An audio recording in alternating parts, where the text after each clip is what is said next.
Hello, my viewer, wherever you are. This is Nuggets of Wisdom with me, Dr. Charles Nzomo AK, welcoming you to a new episode on the channel whereby I follow dear to be your tour guide on matters pertaining to life and the matters of faith in God. And a channel you cannot afford to miss episode after episode on accounts of life and also accounts of life to come. If you've been following me, actually, the first 3 episodes on this platform, I was dealing purely with the human mind with the book that I've authored. Now I'm dealing with the human mind because matters of mental health are a major concern in this day and age. After that, I now came with another book that is now called Become Your Best, and that is now talking about how we can avoid living hell on earth, because mental disorders, I stated very clearly, they don't fall from blues. There are issues that are responsible for mental disorders, and that is why now I launched on a real life coaching, already releasing an episode after another. I talked about 4 keys now to a peaceful life. I talked about the 3 levels of laws that are governing life. Talking about the mind, I talked about how mind, will, and emotions are created to operate in a true manner, and why mind actually is the factor that actually makes us relevant in life. Life revolves around the mind, and I talked about the 4 major functions of the mind: learning, meditation, reasoning, and imagination. And then I talked about 3 levels of wisdom and foolishness. I tackled all that on this platform. Then when I began to launch on life, this is where now I talked about the 4 keys that are now actually you need to have in order to have a guarantee of a peaceful life. I talked about the 3 levels of laws that are governing life. I also talked about the 3 main pillars you need to have, especially from age 20. When you begin to deploy yourself in the land of the living, you need the 3 pillars to ensure that you are raising a life that cannot tumble. I talked about 5 key drivers of life, and the drivers you need to have on board if actually you are serious about life and you want to actually make anyway in life. These 5 drivers, I talked about information, I talked about money, I talked about health, I talked about relationships, and I talked about the place of our Lord Jesus Christ. Then from there, I took the issue of money a notch higher and talked about 5 pillars of money. That is master code in money, that is movement of money, that is management of money, that is multiplication of money, and also momentum of money. I've tackled all this stuff on this platform, Nuggets of Wisdom, because always as I was introducing the channel, I said life is very, very practical. We will never be synonymous with the fantasies. If you scale reality into a world of fantasies and succeed in dodging facts in life, you unfortunately don't succeed in dodging failure. That is why now already I've been addressing issues that are key if you want to live a good life in the land of the living, if you want to see success in the land of the living, if you want to mitigate mental stress and the disorders, you want to mitigate all this, there are things you have to take very, very, very seriously if you don't want to live hell on earth. Now, having dealt with all this, actually, although my teaching has been revolving around the Holy Scriptures, that is the wisdom of God. In Luke chapter 11, verse 49, Jesus called the word of God the wisdom of God. Although I've been using the Holy Scriptures, I've been talking about real life in the land of the living, whereby so many people are miscalculating and they end up living hell on earth. But it is also important now to understand that life does not end in this world. From this episode, I want to begin to focus about where we are headed after this life. I want now to begin to launch now deep on what Christianity is all about. And before I get seriously into that, in today's episode, I want to introduce to you another very great book I have authored, and that is called Countdown to Rapture. I would like to tell you that rapture is not a myth. If you believe in the Bible, you believe in God of the Bible, you believe in Christianity, and you have heard about rapture, rapture is not a myth, rapture is not a theory that awaits falsification. Rapture is a scriptural fact, as we are going now to look in this book, actually, Countdown to Rapture, that is the imminent return of Christ. Chapter 1 of this book is Signs of the End Time. 2 is a certain prophecy. 3, occupy till I come. 4, living as witnesses. 5, eagerly waiting. 6, looking forward. 7, the blessed hope. 8, the second outpouring. 9, before the trumpet sounds. And the final chapter, chapter 10, is actually the triumphal entry of the Messiah in the land of the living. Is one very, very great read here. Actually, it concludes by saying, since and rest of the New Jerusalem, the metropolis of the glorified new earth, is not like an exam that you can repeat if you fail. Countdown to Rapture is a must read. As I begin now talking about this book, Rapture, I know there are so many theories at play concerning this great phenomenal scriptural event, but I would like to share stuff that actually many human beings of Christian faith can actually resonate with.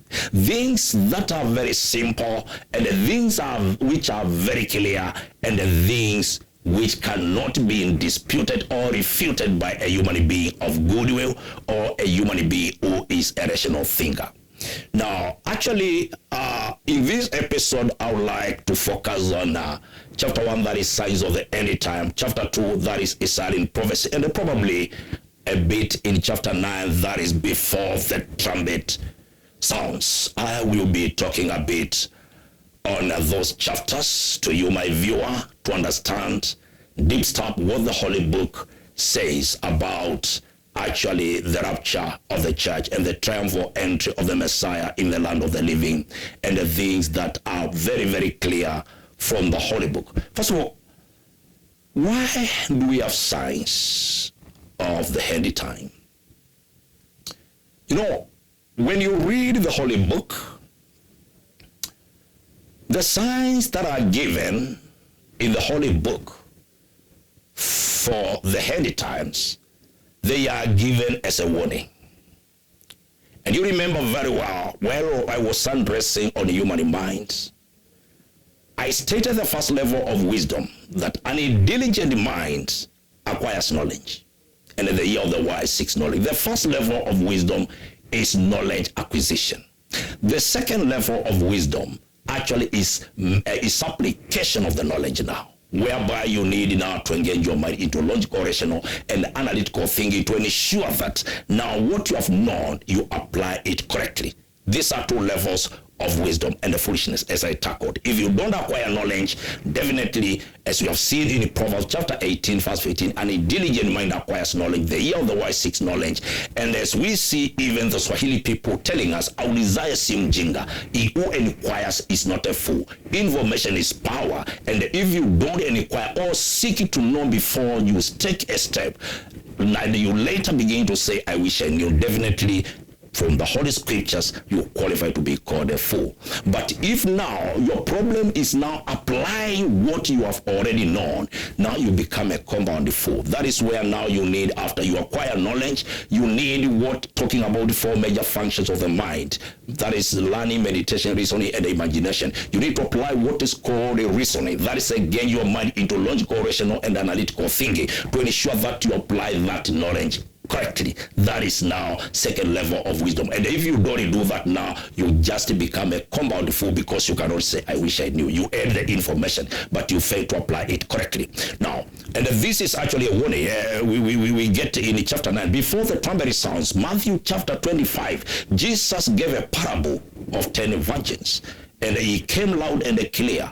5 who missed the bridegroom were called five foolish ones. There are five wise ones. That's why now before the trumpet sounds, there is something called preparation. There is prior preparation, and that is only for those who are wise.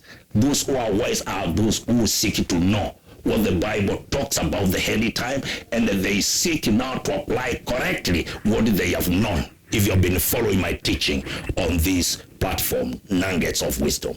Now, so signs of the end time were given as a warning. And the one thing I would like to tell you is that whenever God gives mankind a warning, he is not trying to threaten anyone. God does not stoop so low as to issue threats to anyone. God, when he gives a warning to humanity, it is out of love. It is just to warn you in order to avoid danger. It's like those who have gone to driving school, when we are given actually warning signs on the road, it is to help you avoid accident, avoid losing your life. It is your personal responsibility now to take those warnings seriously and apply them, or you choose to disregard them at your peril. They are there as a good gesture to tell you there is a sharp corner there. It is for good. It's a good sign to help you now continue living, to help you continue with the journey. But if you choose to disregard those signs, that is now at your peril. So God, whenever is giving people signs or human beings signs, He's not trying to threaten anyone. Government does not give, or traffic does not give all these signs to threaten you. It is to give you information to know what is ahead, so that you can live even after the journey.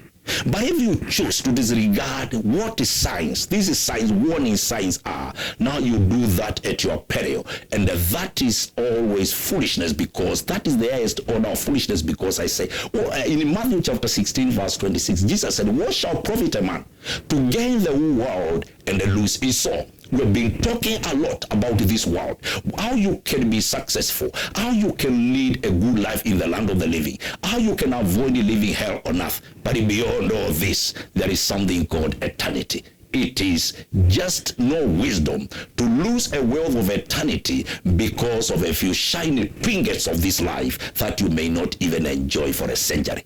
Now, that's why now from this episode, I will be balancing now matters of Christian faith and also life coaching. And now I'm coming purely addressing matters of Christianity, bringing out to you now the issue of the rapture of the church.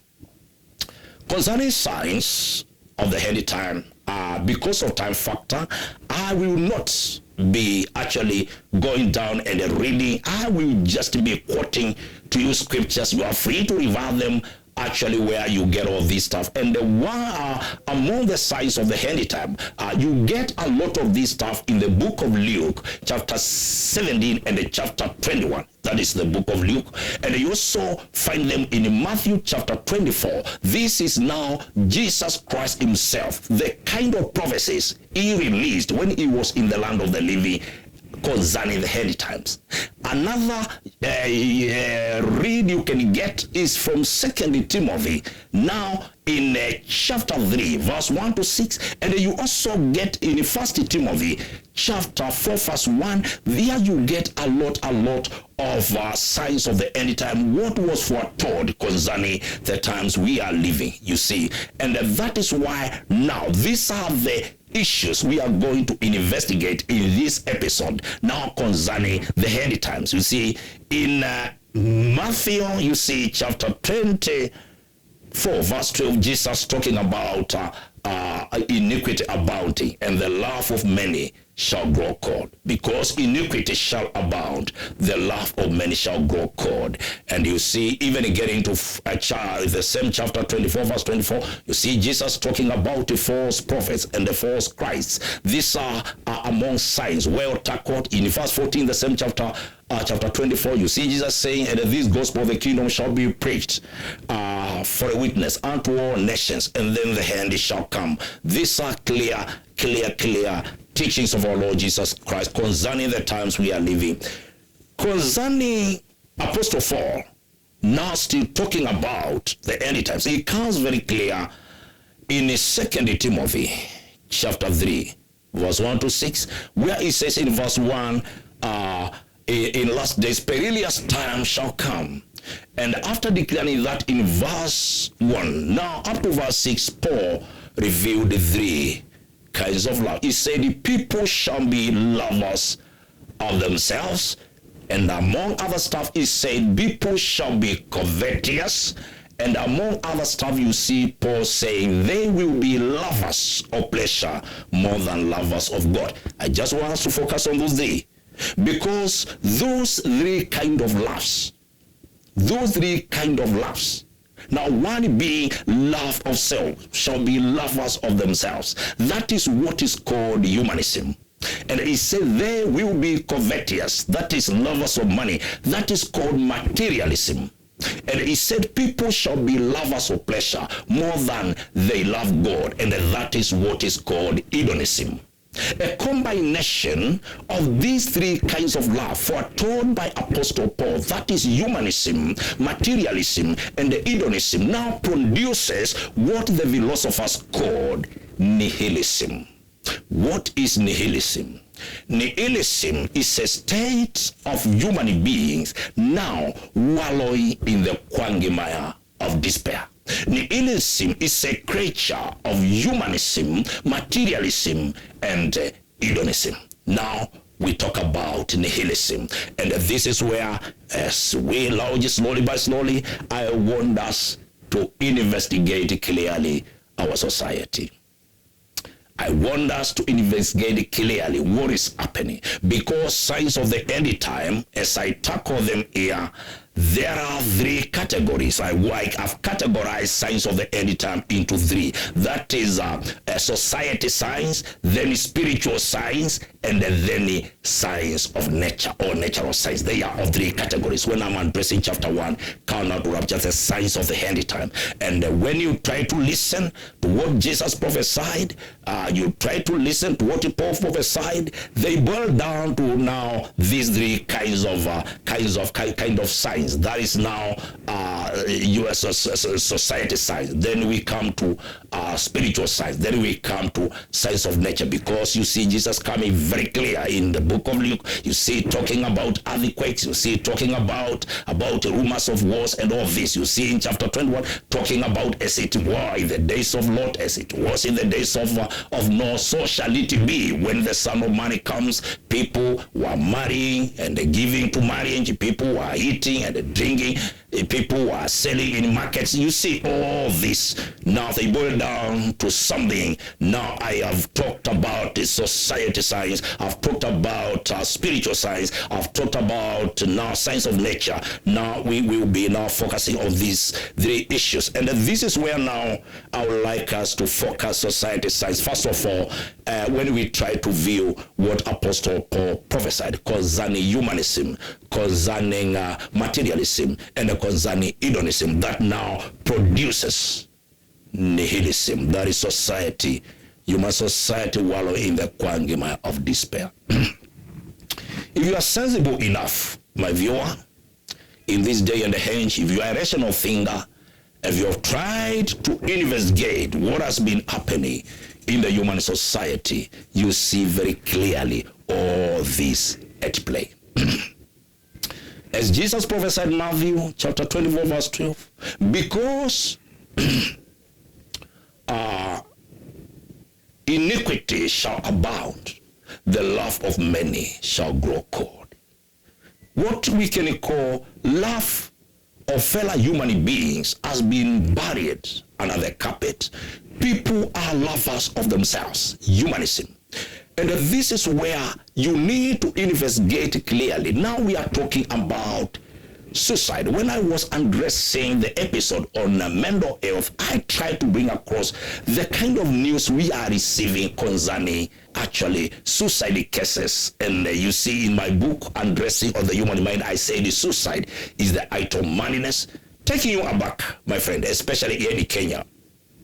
I remember very well in the year 2021, the former DCI, Mr. George Kinot, issuing a report that the 421 suicide cases that happened only in 3 months, actually 91 were ladies and the 330 were men.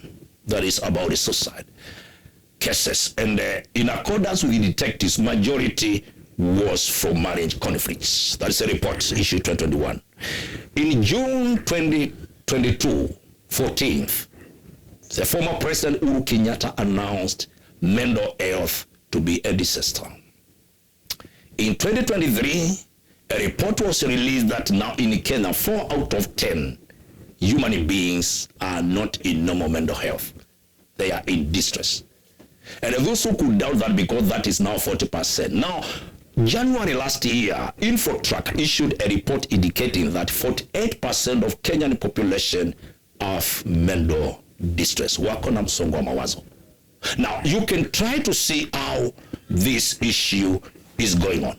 This is now actually boiling down to something called nihilism. We have to see now the despair of human beings, the reality of it, how it is moving day after day. Now we are talking about uncontrollable issues of protests, which are now turning out to be looting, and we are seeing all this kind of unrest.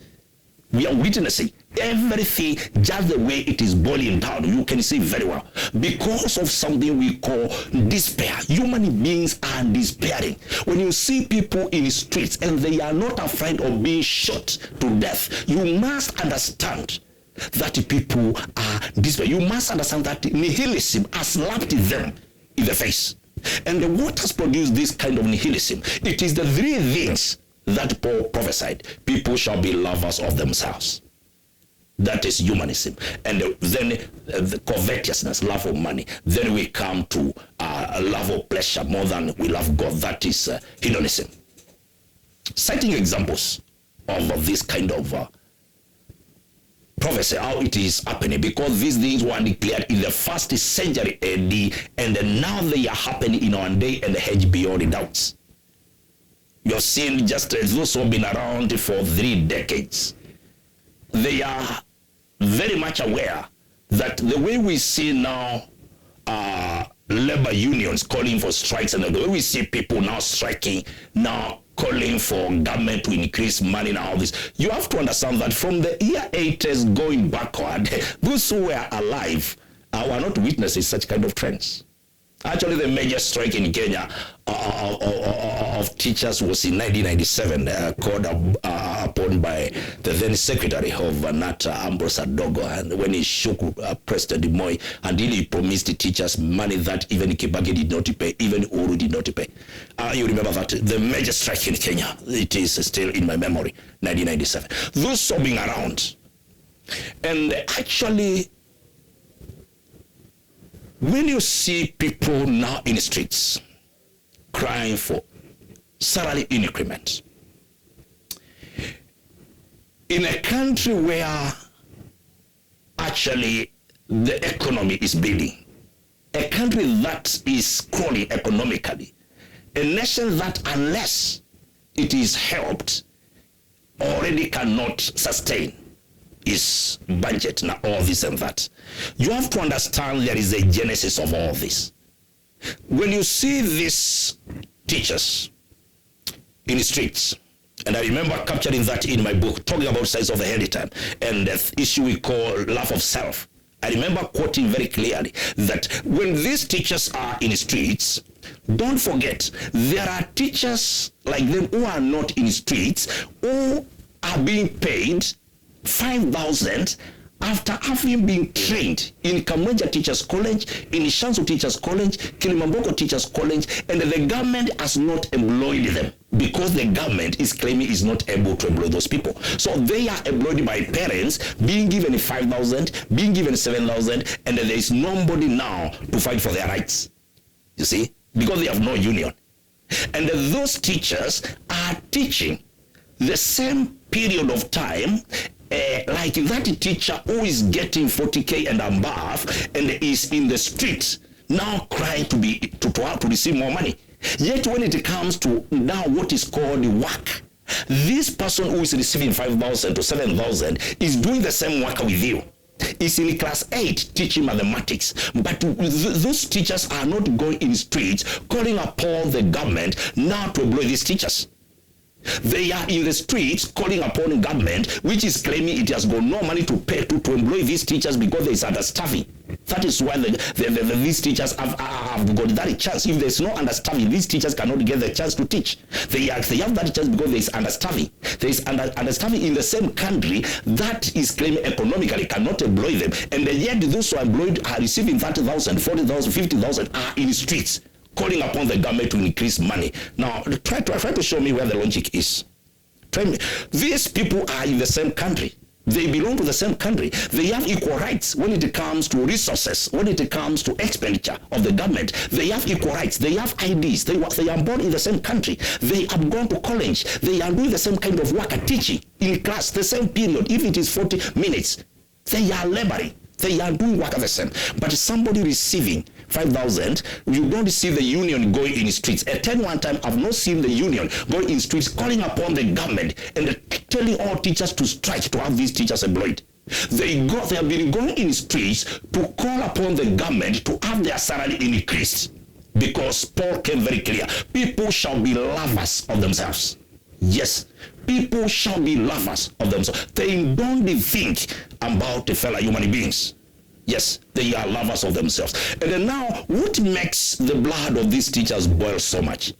It is because, as the government says it has got no money to increase their salary, they can see the politicians increasing their own salaries. And when it comes to increasing their own salary, there is no opposition.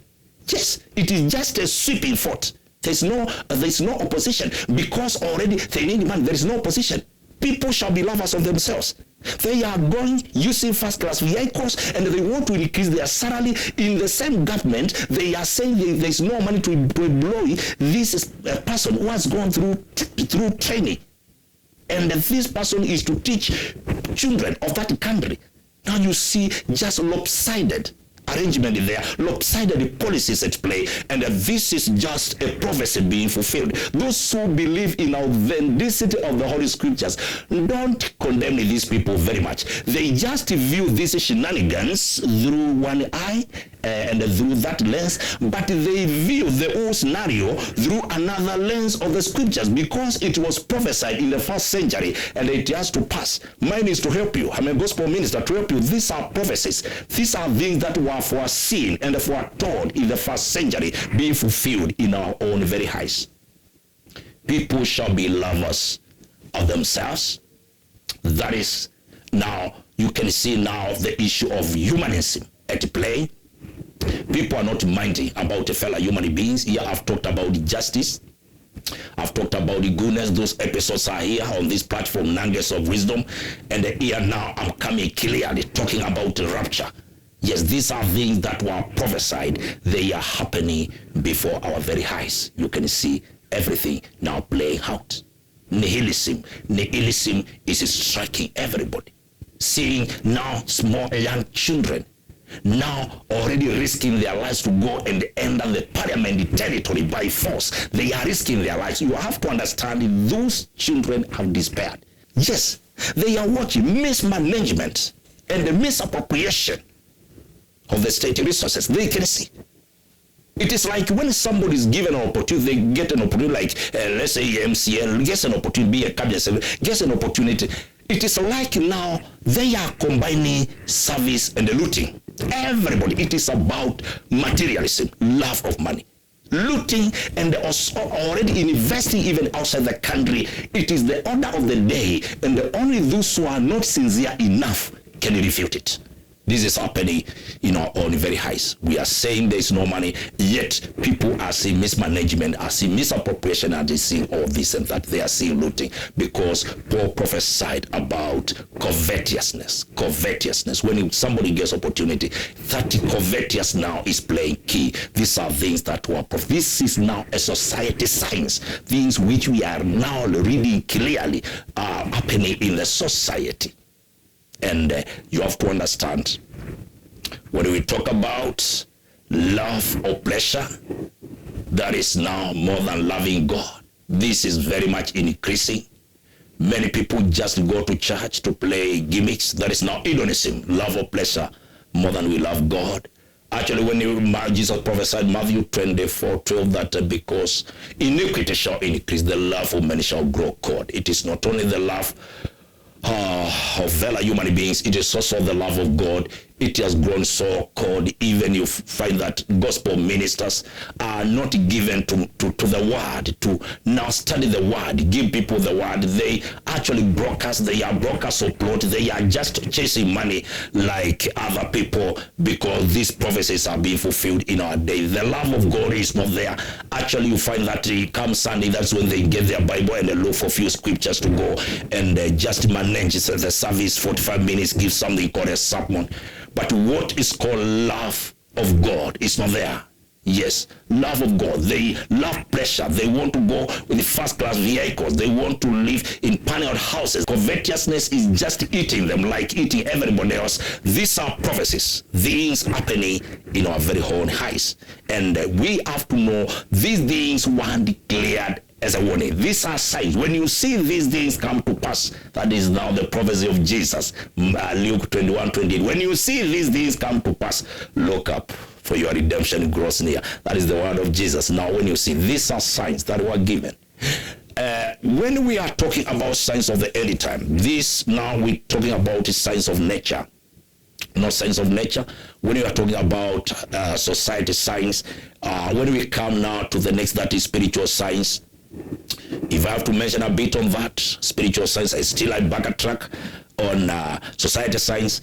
You see, now, it has become the order of the day for many preachers now parading themselves with the title prophets. You see, it is like now divination has captured the pulpits. That is witchcraft, one of black magic. You heard me talking about it here, divination. In 1 Timothy chapter 4, verse 1, Paul said very clear that in the last days people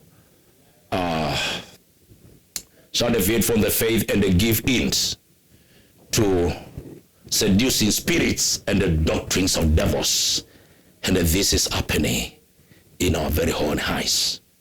Now, when you hear Jesus prophesying about false prophets and the false Christs, it is no secret. This book actually was protected by copyright in the year 2016, so it's almost a decade ago it was written. And these things, as I was refilling them, already touching about society science, you know, it is no secret the people have claimed deity, false Christs. I remember in this book I quoted one gentleman in Western Kenya who is now the late Jehovah Wanyonyi. But then he was claiming now to be God. I saw now in the news being featured with the 12 disciples and the angels, and these now purported to be angels are just human beings who eat. This kind of things, people now claiming deity. Not to mention that concerning Jesus, somebody now carry a name of Jesus of Togaren, just here in Kenya. Now, it became very clear when now the news were about Shakahola massacre, that actually the name Jesus of Togaren is not just a name.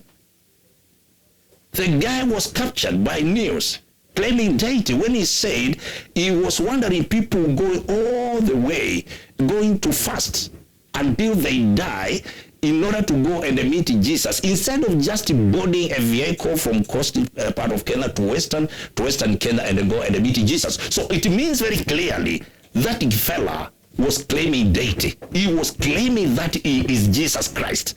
All these things are lopsided kind of Christianity. But you see somebody using the other, like people fasting to death, using it because now they were fasting to meet Jesus. Now claiming that instead of fasting to death and go and meet Jesus, why not just board a vehicle from Shakahola and go to Western Kenya and meet Jesus there? So it means that guy clearly claimed deity. What else are human beings waiting to see with their own eyes to know that the rapture is around the corner? What else are people waiting to see? Because when you see all these things, the reason people are succumbing to life as usual syndrome is first of all because they are foolish. They don't know the Bible. And as we have seen in Proverbs chapter 18 verse 15, an intelligent mind acquires knowledge. You have got your Bible there and you don't know what is happening. Others are foolish in the sense that they know all these things, but they cannot apply them correctly. That is the second level of wisdom. Apply correctly what you have known. And this is what Jesus forewarned, the foolishness he forewarned in Matthew chapter 25, talking about the 10 virgins, when I'm addressing chapter 9 here before the trumpet sounds. These are things we have now as human beings have to watch and observe very carefully, and now engage your minds into logical, rational, and analytical thinking. That is now the function of the mind called reasoning, in order to understand what is happening. Because these things are written, I have said God has not presented them through the Holy Spirit in the Holy Book to threaten anyone. It is to warn us as human beings in order to be on the safe side when we see these things unfolding. So issues of people called the prophet and the prophet, it is like when a member of clergy does not carry the title of a prophet, will not attract a congregation in this day and age. And it is like now, what is called gift of the word of knowledge and all this, and the gift of prophecy now has been now hijacked by divination in the church. Like the church of Pergamos, in the first century it happened. Balaamism, witchcraft, has found its way in the church. Metaphysical cults are mushrooming. And now when we are talking about the false prophets, we are talking about the false Christ. This is happening in our day. We are watching. These are called the spiritual signs. As we now consider society signs, because they are very clear, and I'm still coming back to there. Society signs are very clear. Now we cannot ignore now what we are seeing as now spiritual signs of the end time. People giving hints to seducing spirits now, and the doctrines of devils. It is happening in our own very eyes. And when we come to now natural science, I don't want to talk much about it because now they are natural science, and even when this the system fell because of sin, you see these things have been there, and these are among the signs that are very much ignored, because when you try to talk about the earthquake, you try to talk about hurricanes, you try to talk about tornadoes, and you bring them across as signs of the end of people, you would say, what now? Tornadoes have been there? Yes. What are you talking about? The earthquakes have been there. So this is some of the signs that can be brushed by many people as just not signs of the end time. That is why I can just let you decide. But talking about society signs, now the things that are happening now in this day and the age now are mind-blowing.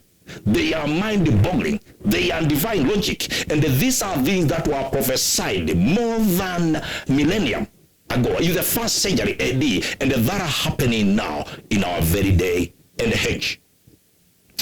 As I will continue talking about these signs, I want to bring to your attention now chapter 2, now which is now Israel in prophecy. Let us now combine in this episode Israel in prophecy, because Israel is God's vocal point concerning matters of the end time. There is one nation in the world that is God's time clock, and we cannot ignore from the Holy Book. The Holy Book presented the nation of Israel now as God's time clock. When you see this thing happening to the Jews, now consider what plan God has in store. So God has been always using now the nation of Israel, the Jewish people, as his time clock. And that's why I want to bring now into picture now chapter 2 of this book, that is now Israel in prophecy. And I will be very brief, because I'm just sharing to you. You have got the scriptures there. The book is available. You can have it. And also you can have it and read. If you are a wise human being, an intelligent mind acquires knowledge, you need to have this book and understand clearly what is actually happening in this book. One of the great books that I've Harvard is actually Rapture. One of the rare titles that is actually tried is avoided by many. Actually, it's about the end time, but I've dared to bring this book across. Among the signs of the end time, I want to mention to you some of the fulfilled prophecies. some of the fulfilled prophecies. One of the fulfilled prophecies concerning the Jewish people is dispersion. God became very clear through Moses that if this goes elects, if these people taken as goes a high temple, now don't obey the commandments, choose to disregard God's commandments, they will be dispersed from their land of promise into all parts of the world. And you get that very clearly in the book of Deuteronomy chapter 28 verse 64. It is very clear concerning the prophecy of their dispersion. That is fulfilled because they were dispersed. Then there is persecution. The same book of Deuteronomy in verse 65 talks about the persecution. Wherever they will go, the Jewish people would be persecuted. And the history records very clear their persecution. If you are a student of history, it is Sir Isaac Newton who said, if you don't know history, you are doomed to repeat it. Persecution happened to these people. There is also the prophecy concerning desolation, which you get it very clearly in Leviticus chapter 26 verse 33, and also especially Deuteronomy chapter 29 verse 22 to 24. It talks about how that land of promise will be desolate. Yes, it talked about desolation of Jerusalem and the entire land of promise, and it happened. Yes, it talked about God talked about preservation. Although these people will be dispersed all over the world, wherever they go, they will be persecuted, and the land will be left desolate. God promised that wherever they will be, He would preserve them. Yes, they will never be annihilated. They will never be eliminated from the land of the living. He talked about preservation, and the God, that is a fulfilled prophecy, because we have the Jewish people in the world. These are prophecies that were declared concerning the nation of Israel, the people, the Jewish people, that already was declared in scriptures, and already history reveals how those prophecies have been fulfilled, each one of them to the letter. Now, let me focus now current prophecies concerning the Jews, because the Jewish people are God's time clock. When we are talking about the rapture, when we are talking about the return of the Messiah, they are God's time clock, and I come from that school of thought. First, among the current prophecies, one is regathering. It was foretold very clearly in Ezekiel chapter 36 verse 22 to 28, and also Isaiah chapter 11 verse 10 to 12. This very clear prophecy concerning regathering of these God's people from wherever they were dispersed. There, when the prophecy concerning their regathering, there would come a time when they would regather, and that is among the prophecies that are happening in this day and age. They are still going back to the land of promise. Another current prophecy is nationhood. This was prophesied by Zechariah chapter 2 verse 6 to 3, and also you get it in Isaiah chapter 66 verse 7 and 8. Now the nationhood, the nation of Israel actually would be re-established, would come already into existence one more time. This is one of the greatest prophecies that have been fulfilled, and one of the greatest miracles that God has ever done, which took place on the 14th day of May 1948, when Israel now regathered now, and God established, and now as a nation, when a nation of Israel was born on May 14th, 1948. It's a prophecy happening in this century. It is happening in the. It is happening when I come to now define what a generation is. Now it is happening within our generation, and now having now the nation of Israel, I would now, concerning the nationhood of Israel, bring now the prophecy of our Lord Jesus Christ, where he said in the same chapter, Matthew 24, he said in verse 2, yes, he said, now learn a parable of the fig tree. When his branch is yet tender, and putteth forth the leaves, ye know that the summer is nigh. That is now the word of Jesus, now presenting the nation of Israel now as a fig tree. Now, and day prior to this declaration, Jesus had laid a curse on a fig tree, a barren fig tree, and that fig tree now dried up. Jesus was not a gimmicky player. He was not a character to fend frustrations. Actually, to lay a curse on a barren tree, if Jesus had the time for that, those amounts to gimmicks. If actually he was just doing it for the sake of just cursing a tree. This was symbolic. Jesus' move in the land of the living were timely. They were divinely ordered. It was symbolic, laying that curse on a tree, a barren tree, and it dried up. This signified the barrenness of a nation. That is now a nation of Israel. That is now the set-apart people from the time God appeared to Abraham in Mesopotamia, house of Chaldeans, and he called him, he set him apart, and through him he began to raise now a nation that is now his people. And through Moses he came and now declared a relationship with them through what we call now Mosaic legislation, a covenant with them. And now they never kept the covenant. Now they went on ways of disobedience, waywardness, and he brought prophet after prophet warning them. And actually, eventually, because now that waywardness and waxing harlot, that kind of behavior is now bordering on disobedience, and that is tantamount to barrenness. They were not fruitful to God in the land of the living, and that is why now they were tantamount to this barren tree. And now this is where Jesus now lay a curse on a fig tree. It was symbolic, signifying how now God Almighty will lay a curse on these people, as Moses clearly declared in the book of Deuteronomy, chapter 28, verse 64. Now God laid a curse on them.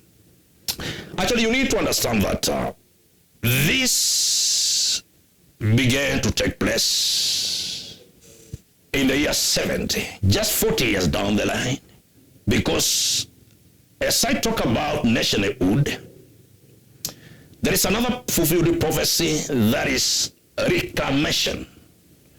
It is not only about becoming a nation recognized by the United Nations, there is also reclaiming their land or promise, and reclaiming their dignity.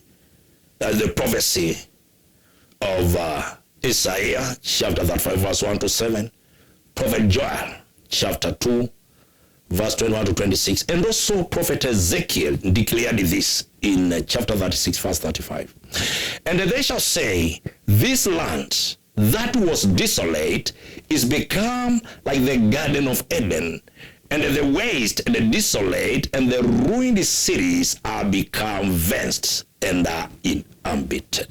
That is a prophecy of Ezekiel concerning them reclaiming their dignity, reclaiming the dignity of their land. Yes, they will reclaim their land, they will reclaim their dignity, and this is actually what we hear when many people visit Israel in this day and age, all this technology, how it is happening, agriculture, that desert, how it is blooming.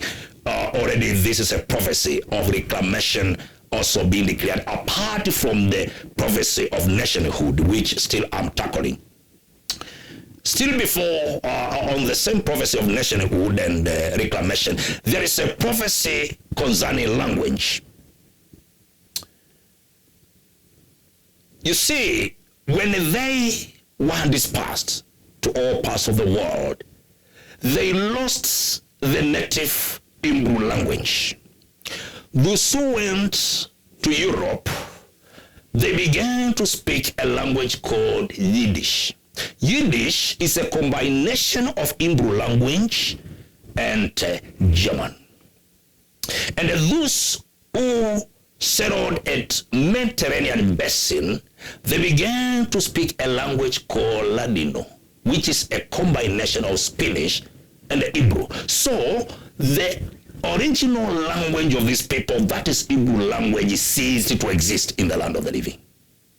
Now it is ceased completely, and now one Zephaniah gave a prophecy how God would purify their language. In chapter 3 verse 9, it says, for then will I turn to the people a pure language. That is the prophecy of one and Zephaniah. In chapter 3 verse 9, there was that prophecy that went forth before Christ, BC. These are prophecies that were being released in BC, but they are happening in our day and age. The purification of the language, or the Hebrew language, now it came into play. These are among some of the greatest miracles that have happened. There is no any other people in the world who ever lost their language, and then now we witness resurrection of that language, and then language coming back again. Also, this happened to one nation in the world, that is the nation of Israel. Now they got back their tongue, that is Hebrew language. And also I would like to bring also across now, fulfill the prophecies now, Jerusalem. Not only a matter of becoming a nation, there is prophecy about now the city of Jerusalem, and this came clearly through our Lord Jesus Christ. In Luke 21, when he went to verse 24, he said, and they shall fall by the edge of the sword, and they shall be led away captive into all nations, and the Jerusalem shall be trodden down of the Gentiles until the time of the Gentiles be fulfilled. Now, Jesus prophesied about the time of the Gentiles to occupy the city of Jerusalem. This prophecy now began to take place in the year 70 AD, 40 years after Jesus declared this prophecy. Now, when one Titus, reading the Romans, ransacked Jerusalem, and from that time, now Jerusalem came under the Gentiles. And the time appointed for the Gentiles was 1,897 years. The time that was appointed for Jerusalem to be under the Gentiles. Because after becoming a nation on May 14th, 1948, Jerusalem still remained under occupation of the Gentiles for 19 good years. Yes, almost 2 decades. But before the end of 2 decades, now occurred what the historians call 6-day war in June 1967. That is when this small nation, without a army, with all sophisticated weapons of war, swept 7 Arab countries out of Jerusalem in only 6 days. It is popularly known as 6-day war. And let me tell you for free, that marked the fulfillment of the time or days of the Gentiles, as Jesus prophesied in Luke 21:24, until the days of the Gentiles are fulfilled. That mark the hand. And mark my words, any effort to dislodge the nation of Israel from Jerusalem, yes, will prove futile.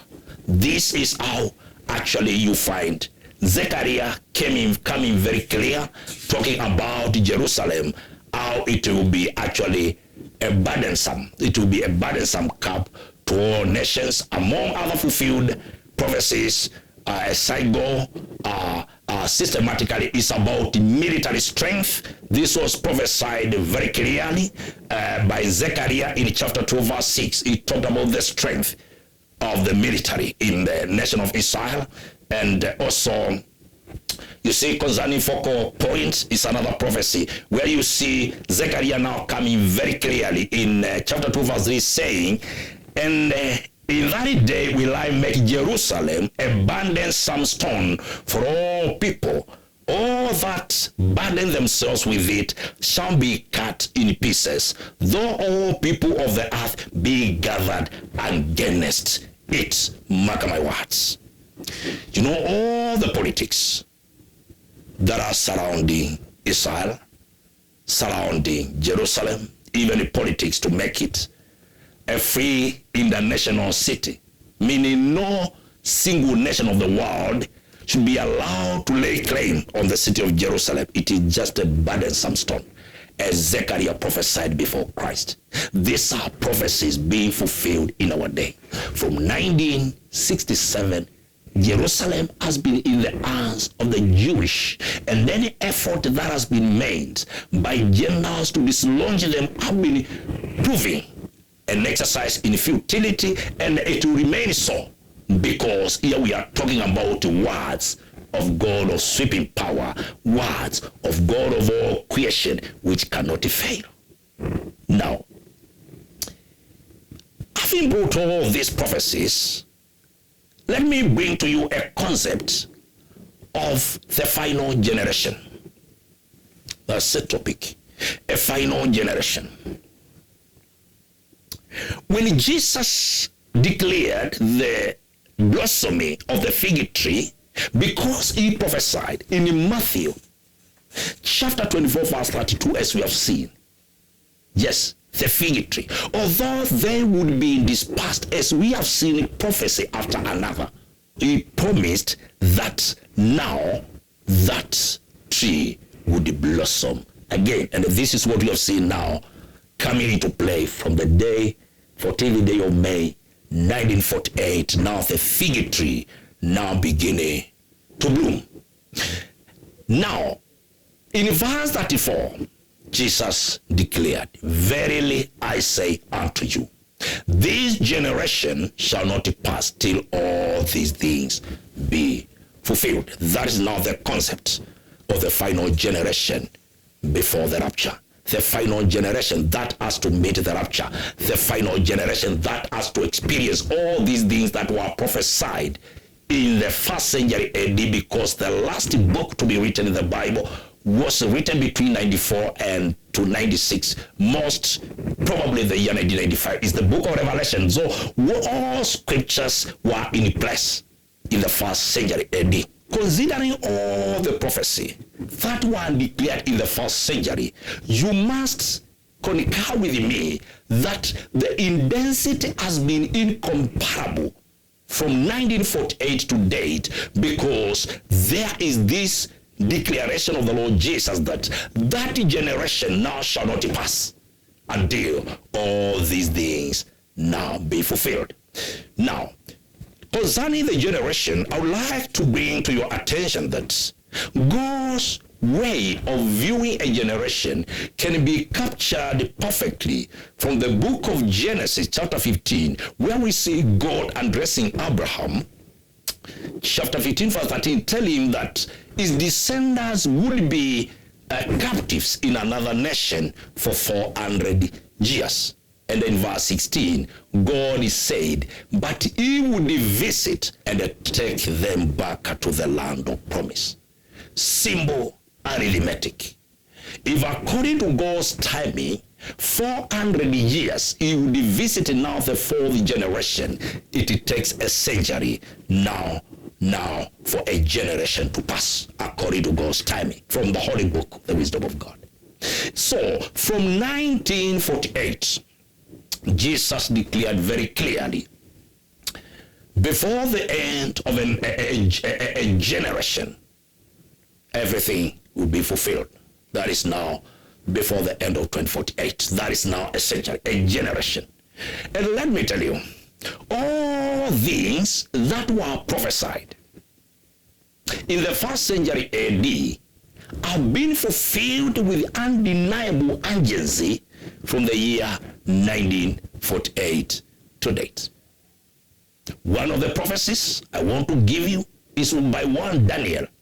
In chapter 12, Daniel prophesied that now when that time comes, knowledge shall be increased. This is Daniel who prophesied about increase of knowledge.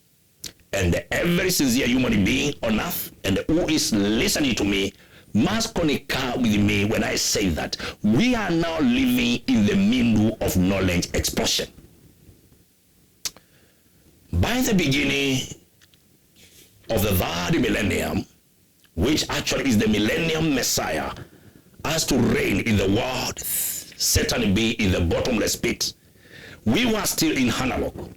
But you can see now how now computer technology came into play, and the way now everything has turned around through computer in a matter of only 2 decades.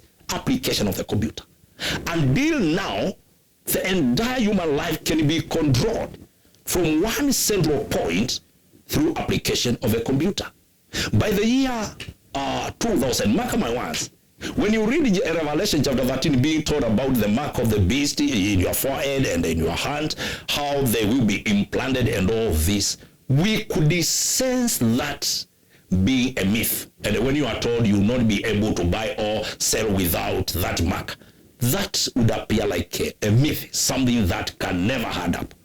But now we are talking about implantation of microchips. Technology has brought us there now. Something implanted, not something now like tattoo, no, something implanted. And through application of technology. Now we are talking about money transfer through technology. M-Pesa has just come into play the other day. And very soon we see furnishing of using now tangible money, getting now to digital. This technology was foreseen in BC. Daniel prophesied that knowledge shall be increased. Let me tell you, if you have a child of 10 years, I tell you, even you have smartphone, that child knows your smartphone more than you. Let me tell you. Yes, those who have digital TV, your children know that thing more than you. It is just knowledge explosion, and nobody can deny it is happening in this generation. Yes, there is no generation that has experienced such explosion of knowledge like this generation. You remember, when I was writing this book, I never talked about Zoom. I never talked about such, because actually by the year 2016 there was no such. And the things that have now come into play now from 2016 now are quite many through computer. Everything is changing day by day because we are in the middle of the prophecy of Daniel that knowledge shall be increased, and nobody can deny that. Technology concerning nuclear armaments and all this, you just look and you marvel. Are these brains being this thing really natural, or they are under supernatural influence? Only sensible people, rational thinkers can arrive at such conclusions. It is called reasoning. Engage your mind into logical, rational, and analytical thinking in order to apply correctly the Holy Scriptures. There is that prophecy concerning increase of knowledge, which actually has brought all this prophecy about not be able to buy or sell actually now into play. We are now depositing money into our bank accounts, withdrawing using just M-Pesa. While you are seated in your house, you can pay bills, you can pay the electric bills, you can pay the medical bills, you can pay a lot of things, even university fee you pay. You know, in Kenya we have e-citizen and all that. You settle so many things while you are just seated using M-Pesa. This is a generation that is witnessing all this. Now the prophecies, things that were prophesied even before Christ, now are happening in our day and the age.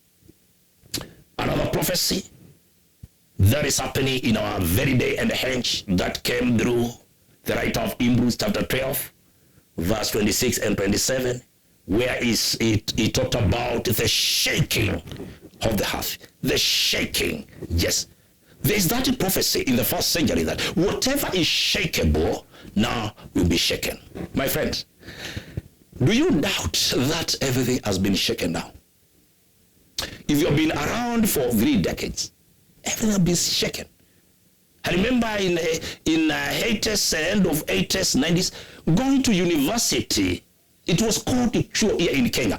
It was like entering into another kind of paradise, where you see students were being given actually boom on top of given free food. University of Nairobi could strike when they find that they have been served goat meat, and it was now, according to the timetable, time to be served chicken meat. That would call for strike, and they block the university way. Yes, those years. They were given boom of thousands. They could assist their siblings by paying school fees. University was called university. Sure. What about today? Let me tell you, the Kenyan universities, if there can be somewhere people can get free, just free, not nicely cooked ugali and with the skuma for free, I tell you, students would be scrambling there. Yes, to get it. Because many even are missing that education, because even the parents cannot afford it, on top of being able to know what your child will eat when he gets into university. This is a shaking. But because many people don't understand scriptures, and they are not able to engage their minds into logical, rational, and analytical thinking, and they see the shaking, how everything is shakeable now is being shaken. As it was prophesied in the 1st century AD, they cannot see shaking. It is not as nice as then. Another thing that is shaken very clearly is called leadership. Actually, late 80s, actually the cry of everybody in Kenya was about democracy. The first multi-party election came into play in 1992, democracy. Yes, and everything that has got an advantage comes with the disadvantage, my friends. If you are a rational thinker, it comes with the disadvantage. In this day and age, let me tell you, if there's something that is not easy now, it's called leadership. Even in the church, you see the congregants gathering out and they are telling the pastor, you're not going to enter here. You see parents standing, yes, in the gate, telling the principal, this is our school. Now, the banner of everybody is, I need my rights. And the leadership in this day and age is hectic. Let me tell you. Yes, what is called leadership has been shaken. Concerning political leadership, you can just imagine, democracy came, but it came like a joke, an undressing the symbol of national authority, undressing.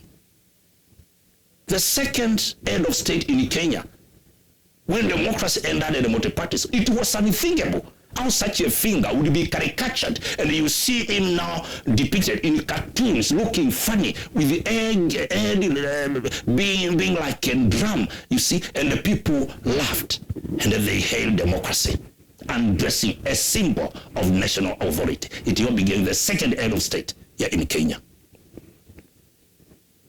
Still unthinkable appeared in comedies.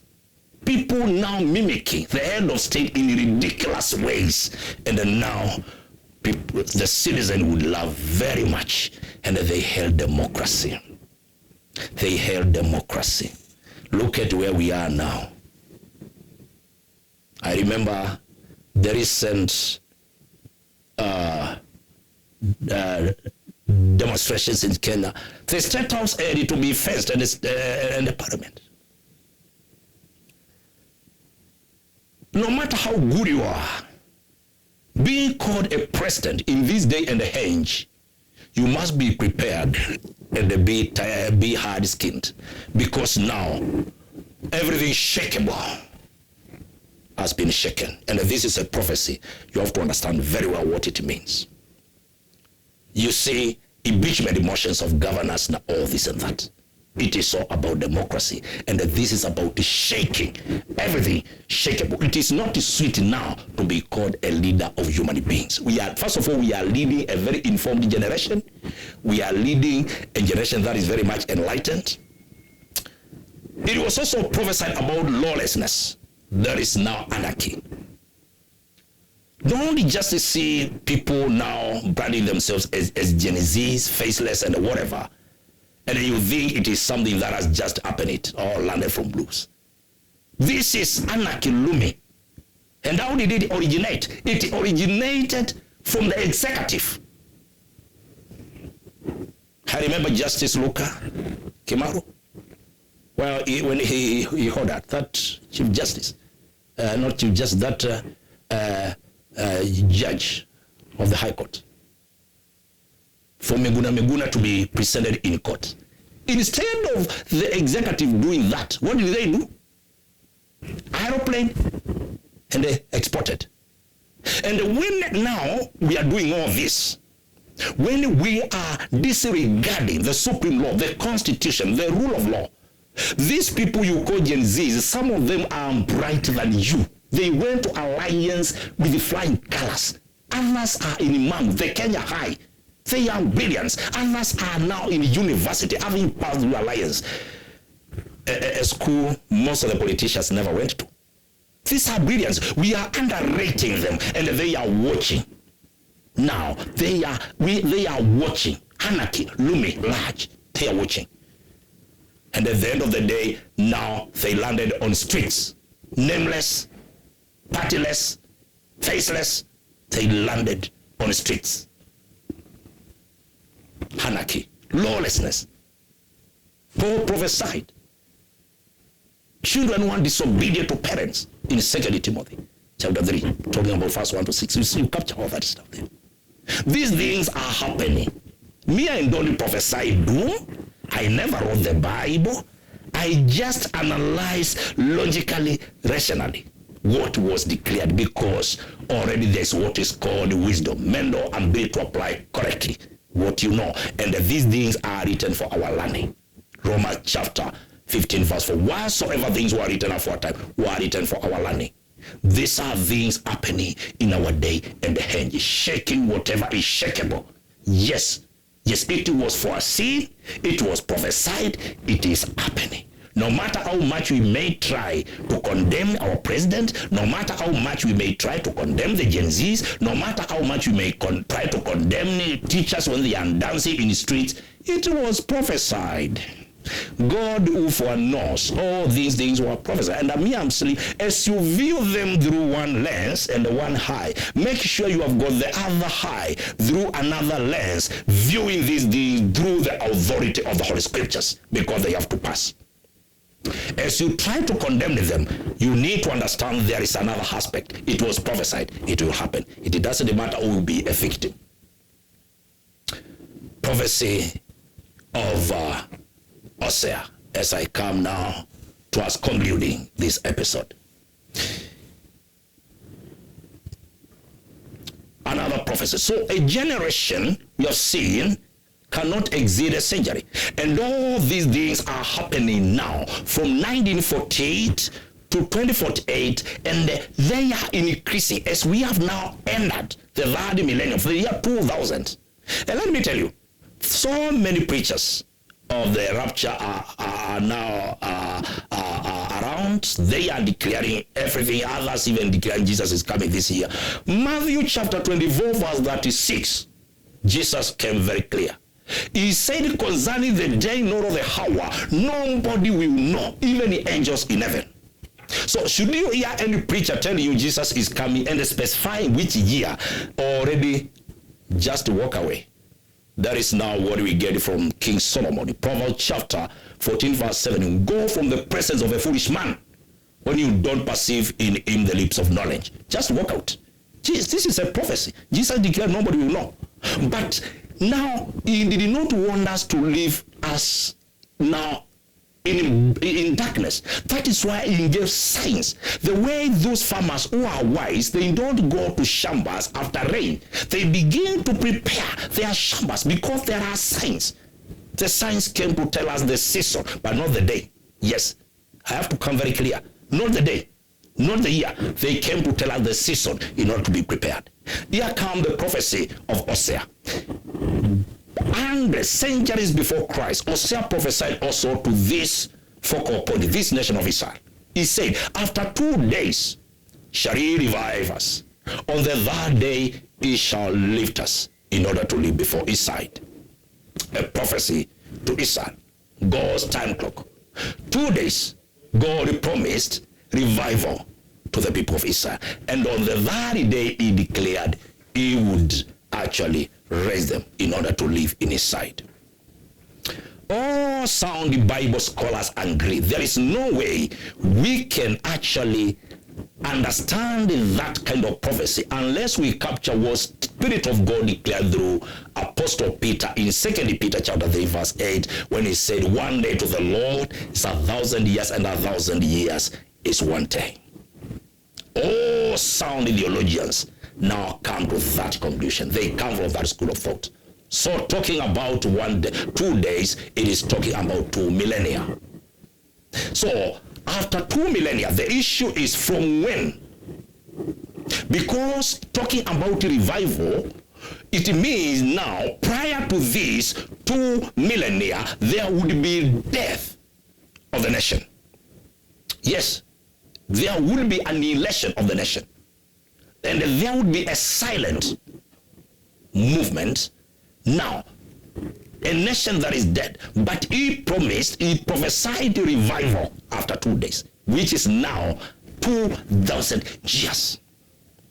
And if the timing begins when now the climax of disobedience of these God's elects occurred in 32 AD, when they all cried after incitement of their leaders and their lawyers before Pontius Pilate, and they said, crucify him, the Holy One of God. They rejected the Messiah. They are king forever after the seat of David, the Messiah. They rejected him. And they told Pilate, let his blood be upon us and upon our children. That was the climax. God was always patient with his people. According to God's nature, when they disobey, he used to send the prophets, Hosea, Amos, and all many prophets. If they don't change, now he would bring remedial judgment. A nation like the Midianites, a nation like the Philistines, they would now begin to torment them. And if they continue to this, they don't repent and they change, he would now declare destruction. Or captured and taken to Babylon, 70 years according to the prophecy of Prophet Jeremiah. All this. That is how God systematically dealt with it. He brings a warning through a mouthpiece. After you disobey, he brings a remedial judgment, a lighter kind of judgment. After you now disobey now, after you make your heart like undermined stone, that is Zechariah chapter 7 verse 12, now he brings destruction. That is how God moves. He's a very gracious God. Now that is how now you see, now after all patience, even after taking them to Babylon, he brought them back. But the climax happened when they reject the Holy One who came from heaven. And that is where now you find it already 40 years later, around thereabout in 70 AD, now everything now took another turn. And actually the blood they called upon, their own blood, now began now to eat them. They say, let it be upon us. Now, yes, persecution, as we see, it was prophesied. They would be persecuted. Yes. Now that's where now you see after now we are talking about now we are ended now to 2,000 years. From when the Messiah was crucified on a Roman cross, we are ended there now.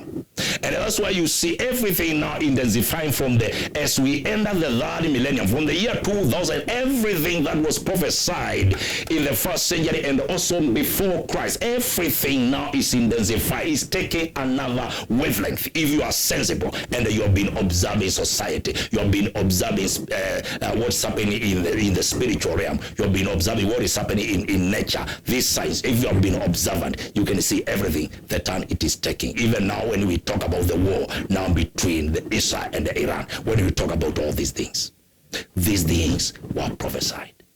Israel is about to be revived. Israel is about to be revived. We are talking about 2 days. And the third day, already they'll be lifted up. And this is the day which is actually 1 millennium, which the Messiah has to be commanding all nations of the world, yes, from Jerusalem. 1,000 years, Satan being in the bottomless pit. This is called the third day, when Hosea was releasing this prophecy. These things are very, very much articulated in great depth in this great book that is counted down to rapture, the imminent return of Christ. These are things I cannot get into details here. These are things you can get them in this book if you are a wise human being. Proverbs 18:15, and a diligent mind acquires knowledge.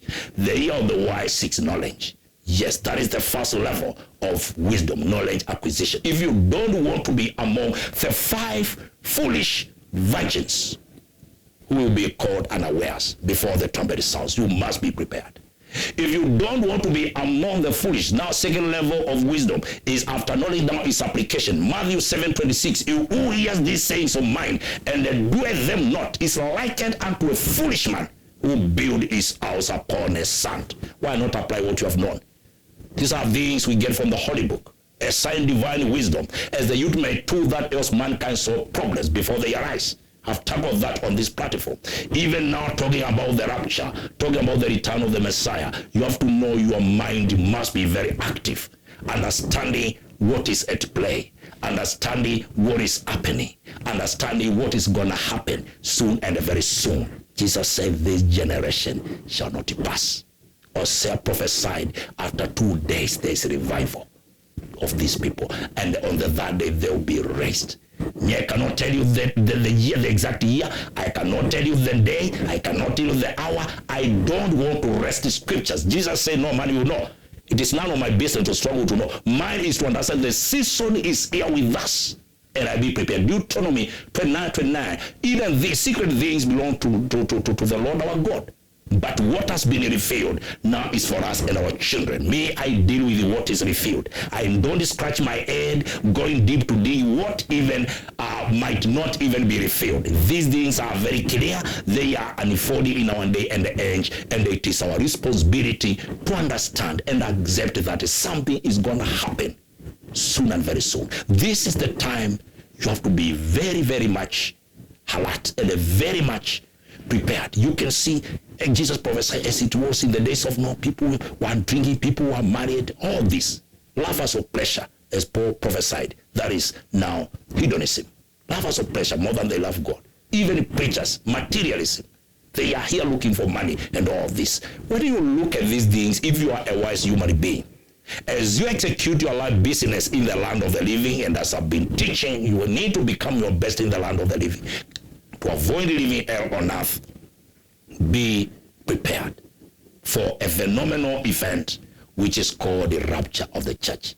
Don't be left behind like the 5 foolish virgins. These things were given as a warning to all humanity. This is the generation that you should take these scriptures seriously than another generation if you believe in authenticity of the Holy Scriptures.